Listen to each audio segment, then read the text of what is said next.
Senhora Presidente, Senhores Membros do Governo, Senhoras e Senhores Deputados, Senhor Primeiro-Ministro, talvez as palavras estejam gastas, talvez as palavras sejam surdas, mas os números não mentem, os números valem. Nós estamos a viver num país que tem 23 despedimentos por dia e que por dia também 25 casas são entregues à banca. Esta é a tragédia do país. É nisto que nós estamos a viver. O Sr. Primeiro-Ministro diz-nos que isso são efeitos da crise. Qual é a cota de responsabilidade deste Governo nesta crise, nesta circunstância?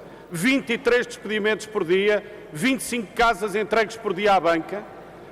Desde que este Governo, no cumprimento do memorando com a Troika, induziu a economia em coma, que todos estes números, todos estes indicadores se agravaram. Será que é a receita? Será que é a cura? Ou será que é exatamente o mal de que o país padece? Será que esta receita poderá obviar à crise, às dificuldades das contas públicas, ao pagamento da dívida externa? Ou está a agravar exatamente todas essas circunstâncias, todos esses indicadores? É que parece cada vez mais óbvio que esta receita está a agravar todos os indicadores. Já nem o Governo tem segurança nas suas declarações acerca do cumprimento do déficit, acerca da necessidade ou não de um plano B, acerca da possibilidade do prolongamento de um resgate, acerca de uma negociação mais ou menos oculta ou mais declarada dos termos do memorando que foi assinado com a Troika.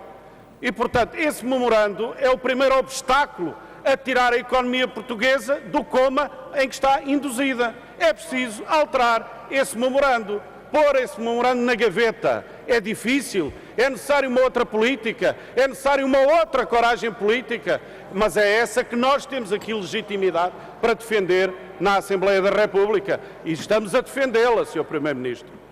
Porque os argumentos da vida, da lógica das coisas, bem, esses parecem estar agora do nosso lado, não mais do lado do Governo. Qual é a lógica dos argumentos do Governo face à sucessão de resgates, face ao bloqueio que é a política europeia, face à crise do euro?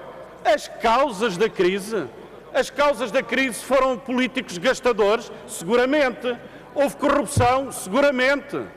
Mas as causas da crise, com o dobro da dívida privada em relação à dívida pública, com o facto do Estado ter acumulado dívida em parcerias público-privadas, em transferências gigantescas de recursos públicos para o setor privado, tudo isso acabou por estalar nas mãos do Estado quando houve uma onda especulativa sobre a dívida soberana. Mas as causas dessa crise estão nos donos de Portugal, na elite, na promiscuidade entre o poder económico e o poder político. E por isso nós julgamos esse tipo de governação de sucessivos governos, não apenas do governo do PSD e do CDS, ou de outros da mesma cor política, ou até de outro governo do Partido Socialista.